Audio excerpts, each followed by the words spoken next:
Praktikum minyak siri, produksi dan analisis minyak jahe dengan metode destilasi modifikasi. Untuk alat dan bahan yang kita gunakan seperti alat-alat gelas, separator, konektor, pignometer, dan satu set alat destilasi modifikasi. Kemudian untuk bahan yang kita gunakan seperti jahe emprit dan natrium sulfat anhidrat.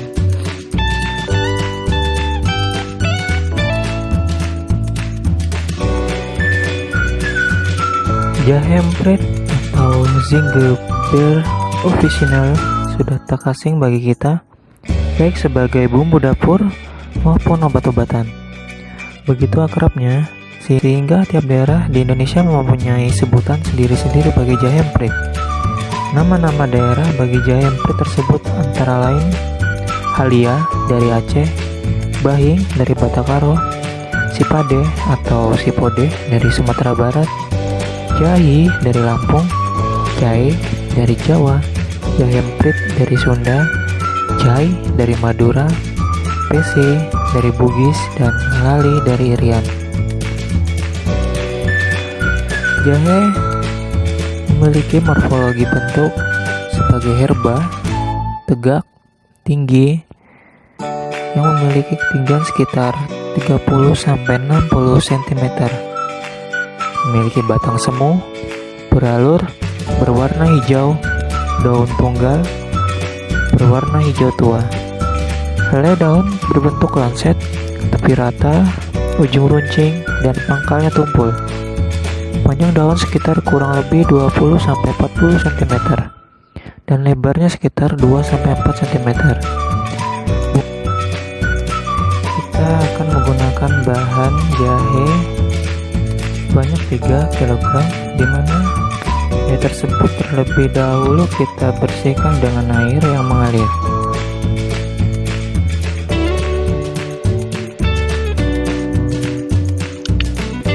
Tujuan penyucian ini adalah untuk membersihkan kotoran atau tanah yang melekat pada rimpang jahe itu sendiri.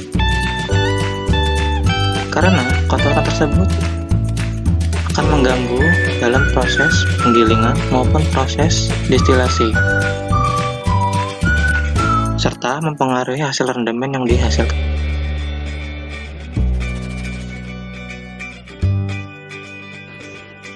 Setelah bersih, kemudian kita timbang pada timbangan. Kita ambil sebanyak 3 kg untuk jahe emprit. Setelah ditimbang, kemudian kita masukkan ke penggiling, di mana untuk menghaluskan dari jahe emprit ini sendiri. Untuk perlakuan bahan tanaman seperti penggilingan, biasanya kita memperkecil bahan tanaman, yaitu pekerjaan utama penyulingan, di mana untuk mengisolasi atau mengeluarkan minyak sirih dari bahan tanaman yang berbau. Dalam tanaman, minyak sirih terdapat dalam kelenjar minyak atau pada bulu-bulu kelenjar. Minyak sirih hanya akan keluar setelah uap menerobos jaringan tanaman yang terdapat di permukaan. Proses lepasnya minyak sirih ini hanya dapat terjadi dengan hidrodifusi atau penembusan air pada jaringan-jaringan tanaman. Biasanya, proses difusi berlangsung sangat lambat. Untuk mempercepat proses difusi, maka sebelum penyulingan dilakukan, bahan tanaman harus diperkecil dengan cara dipotong atau digerus, atau bisa juga digiling. Pemotongan menjadi kecil-kecil atau penggerusan sering kita sebut dengan istilah kominusi. Pemotongan atau penggerusan merupakan upaya mengurangi ketebalan bahan hingga difusi dapat terjadi. Peningkatan difusi akan mempercepat penguapan dan penyulingan minyak sirih. Ada kalanya meskipun sudah dipotong-potong, ternyata hanya sebagian minyak sirih yang dapat terbebaskan. Pada percobaan kali ini, kita akan memotongnya dengan cara digiling terlebih dahulu. Pada dasarnya, pemotongan dan sebagainya merupakan upaya menjadikan bahan tanaman menjadi lebih kecil hingga mempermudah lepasnya minyak atsiri setelah bahan tersebut ditembus oleh uap. Perlu diperhatikan bila bahan telah dipotong-potong atau diperkecil harus segera disuling. Bila tidak segera diproses, maka minyak atsiri yang mempunyai sifat mudah menguap, sebagian akan terluapkan. Ada dua hal yang dapat merugikan proses ini. Pertama, hasil total minyak atsiri yang diperoleh berkurang karena ada yang menguap. Kedua, komposisi minyak atsiri akan berubah hingga akan mempengaruhi baunya.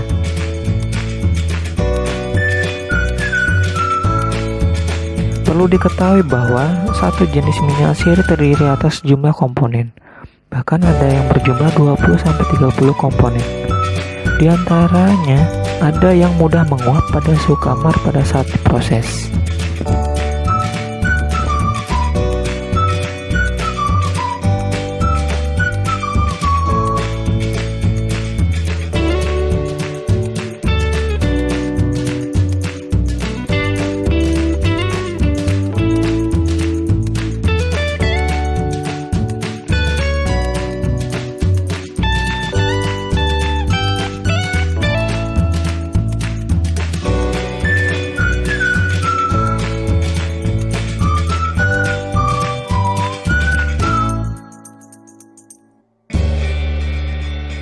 Bunga majemuk berbentuk bulir, rangkai berbungaan panjangnya lebih kurang dari 25 cm.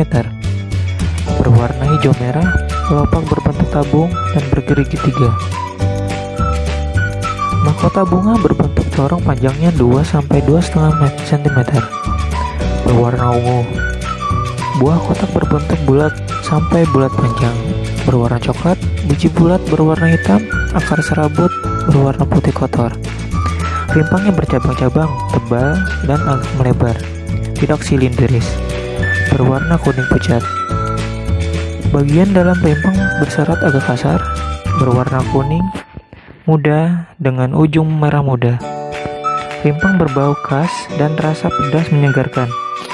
Berdasarkan ukuran dan warna rimpangnya dikenal paling tidak 3 varietas jenis jahe emprit, yaitu jahe emprit besar, kita sebut sebagai jahe emprit gajah atau jahe emprit badak, jahe emprit kecil atau jahe emprit, dan jahe emprit merah atau jahe emprit sunti.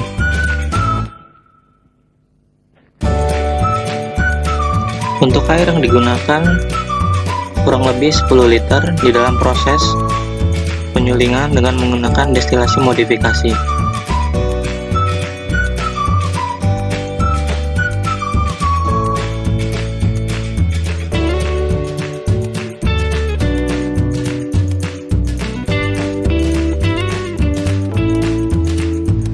Di mana pada penyulingan ini bahan akan tercelup dan tertahan pada bagian angsang, sehingga bahan tidak kontak langsung terhadap panas yang berada pada bagian bawah ketel.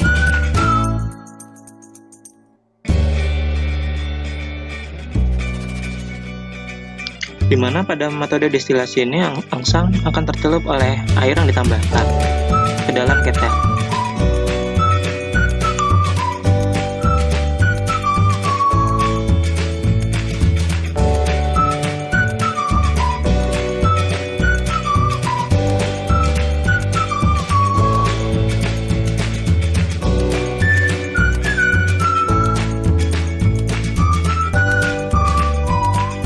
Setelah air ditambahkan, kemudian kita masukkan gilingan jahe yang telah kita parut. Prinsipnya adalah bahan bercampur dengan air dan diberi angsang sebagai pembatas agar bahan tidak kontak langsung dengan dasar ketel. Dengan demikian akan mengurangi resiko bahan gosong dan bergerak pada dasar ketel.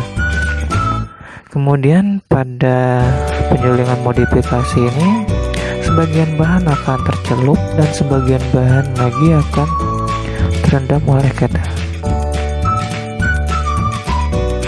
di mana sebagian besar bahan akan tertahan oleh bagian angsang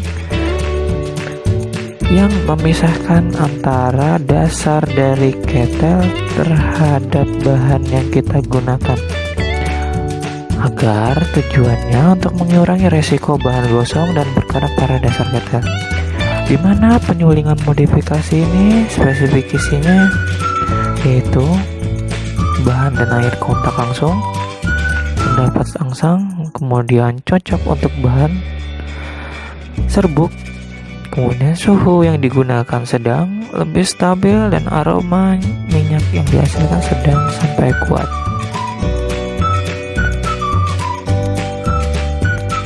Untuk proses destilasi modifikasi ini, pada bagian ketel terdapat indikator air, fungsinya untuk memantau atau mengamati air pada sistem ketel. Dengan asumsi jika air pada ketel berkurang, maka kita akan bisa menambahkan air pada suatu sistem yang kita gunakan.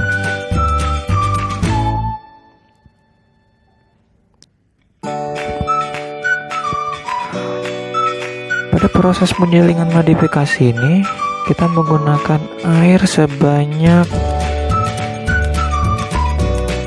10 liter yang dimasukkan ke dalam ketel.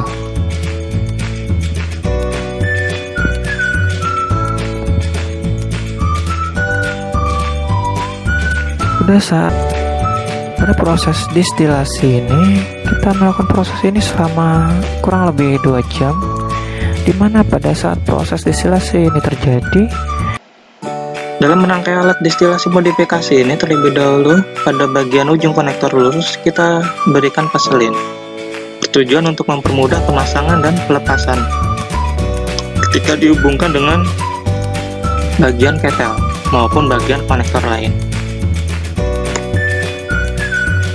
Pada tahap ini, konektor lurus dihubungkan pada bagian ujung ketel secara hati-hati dan perlahan. Pastikan kondisi ujung kondensor lurus harus sejajar dan tidak boleh miring.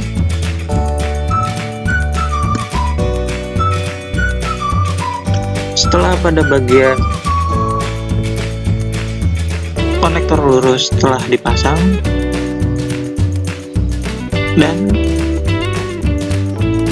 ditahan oleh klem dan statif, kemudian kita pasang kembali pada bagian konektor bengkok, dimana untuk konektor bengkok ini sendiri yang terlebih dahulu pada bagian ujungnya kita berikan vaselin untuk mempermudah pemasangan. Pada bagian konektor bengkok, tujuannya adalah mengalirkan dari uap ketel menuju ke bagian kondensor. Setelah terhubung, kemudian kita pasang separator pada bagian tempat keluarnya hasil destilasi. Pada bagian ini diusahakan ujung dari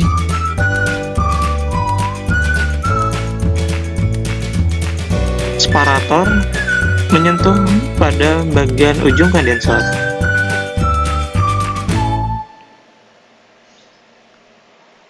Untuk separator yang kita gunakan pada bagian bawahnya, tempat keluarnya hidrosol yang dihasilkan oleh proses penyulingan, di mana pada bagian lapisan atas merupakan minyak yang akan kita ambil. Setelah kita rangkai alat, kemudian kita nyalakan kompor. Kita tunggu sampai terjadi pemisahan, di mana pada proses destilasi modifikasi ini bahan tidak sepenuhnya tercelup kepada bagian dasar ketel, tapi bahan akan tertahan pada bagian angsang, di mana ketika terjadi proses pemanasan, uap yang dihasilkan oleh panas dari air kemudian akan menembus pada bagian jaringan tanaman yang berisi minyak asiri. Karena sifat yang sama akan mudah lebih terangkut, sehingga uap tersebut akan mengalir pada konektor lurus sampai menuju ke kondensat yang dirubah fasanya menjadi kondensat. Senyawa yang memiliki titik didih rendah maupun titik uap yang rendah akan terlebih dahulu teruapkan melewati kondensor. Kemudian pada bagian kondensor ini yang berupa bola-bola, sehingga kita gunakan separator yang model pembuangannya berada pada bagian bawah.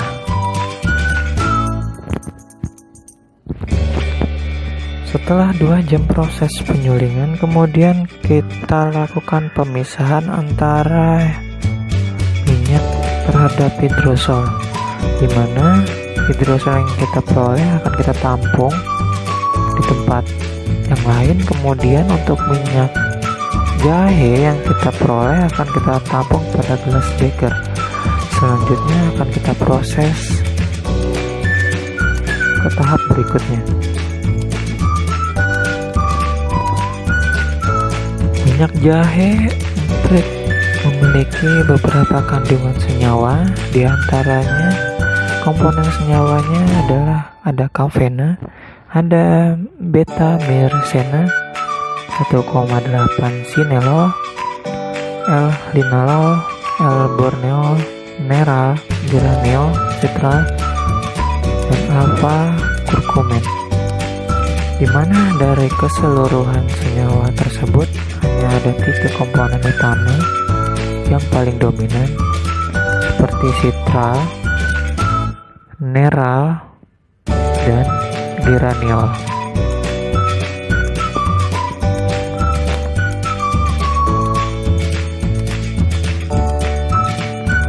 Untuk warna yang dihasilkan untuk minyak jahe ini adalah warnanya sedikit kuning pucat. Kemudian baunya yaitu bau jahe dan sedikit beraroma pedas.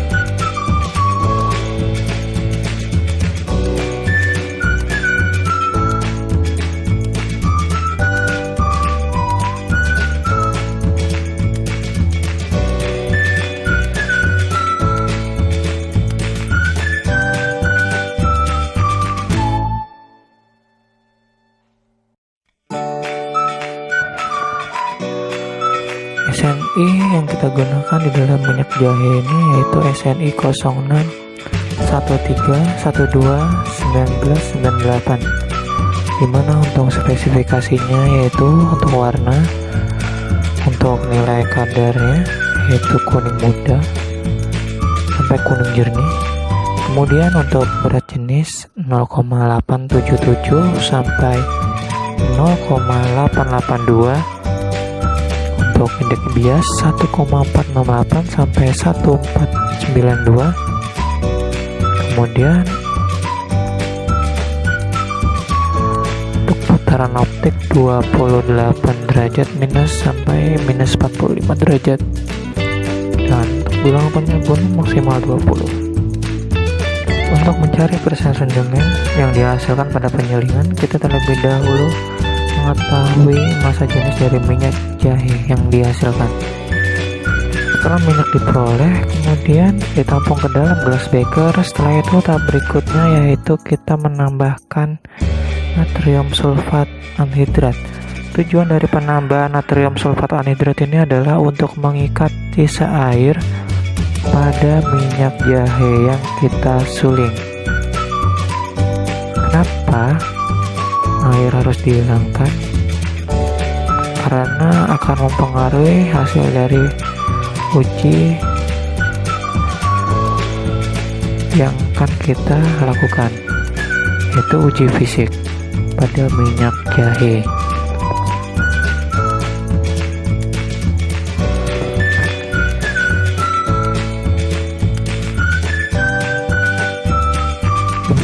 lakukan untuk menghitung massa jenis dari minyak jahe. Terlebih dahulu kita bersihkan pigno kosong, setelah itu kita timbang, kemudian kita catat beratnya atau massanya. Setelah itu kita masukkan Aquades ke dalam pignometer, kemudian kita timbang kembali dan dicatat beratnya atau massanya. Dan yang terakhir adalah kita masukkan minyak jahe yang kita peroleh ke dalam pignometer. Setelah itu kemudian kita timbang dan dicatat hasilnya. Kemudian yang terakhir adalah kita masukkan ke dalam perhitungan untuk menentukan massa jenis dari minyak jahe yang kita peroleh. Untuk indeks bias kita lakukan atau mengambil 3 tetes larutan uji atau minyak jahe, kemudian kita letakkan ke atas kaca tempat pengamatan.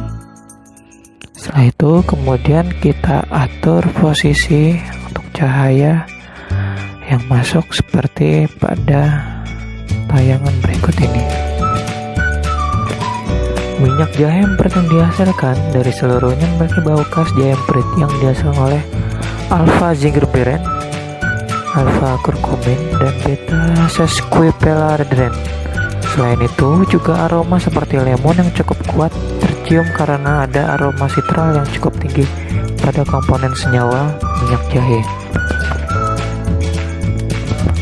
Biasanya untuk rendaman jahe emprit itu sekitar 0,4 sampai 0,6% pada keadaan basah dan 1 sampai 1,2% pada keadaan kering atau ampas.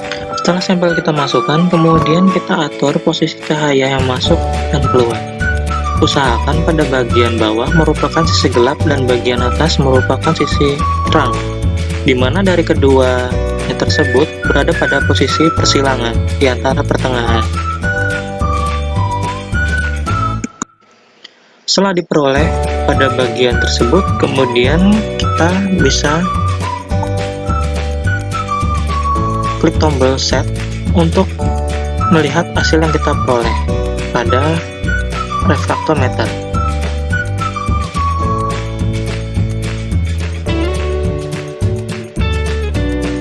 Setelah itu, setelah sampel selesai kita analisis, kemudian kita bersihkan sampel holder pada refraktometer menggunakan aseton yang diberikan pada tisu, kemudian dilap secara perlahan sampai benar-benar bersih dari minyak atau sampel.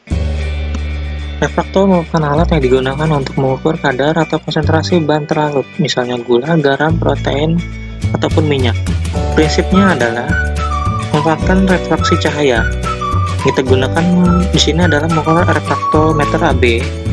Refraktor untuk mengukur indeks bias cairan padatan dalam cairan atau serbuk, di mana range-nya dari 1,300 sampai 1,700 dengan persentase 0 sampai 95%. Jika sampel memiliki konsentrasi dan kentalan yang cukup tinggi, maka nilai indeks bias yang dihasil dari refraktometer akan memiliki nilai yang tinggi juga. Begitupun sebaliknya. Polarimeter. Polarimeter merupakan metode analisis instrumen menggunakan rotasi cahaya yang terpolarisasi oleh suatu bahan sebagai ukuran konsentrasinya dalam larutan.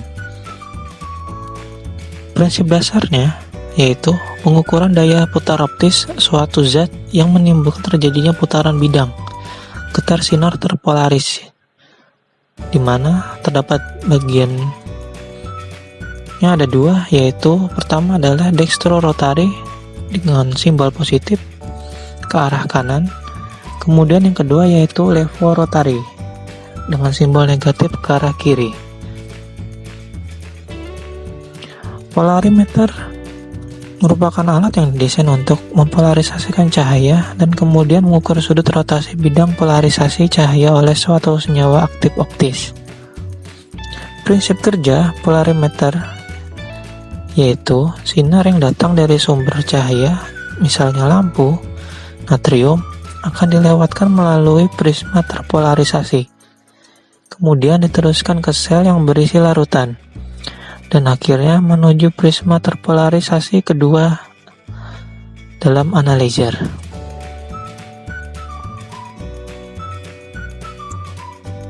Untuk pengoperasian dari polarimeter, kita dapat mengatur posisi positif untuk putar ke positif, kemudian untuk putar negatif, sehingga nanti akan didapatkan posisi gelap dan terang.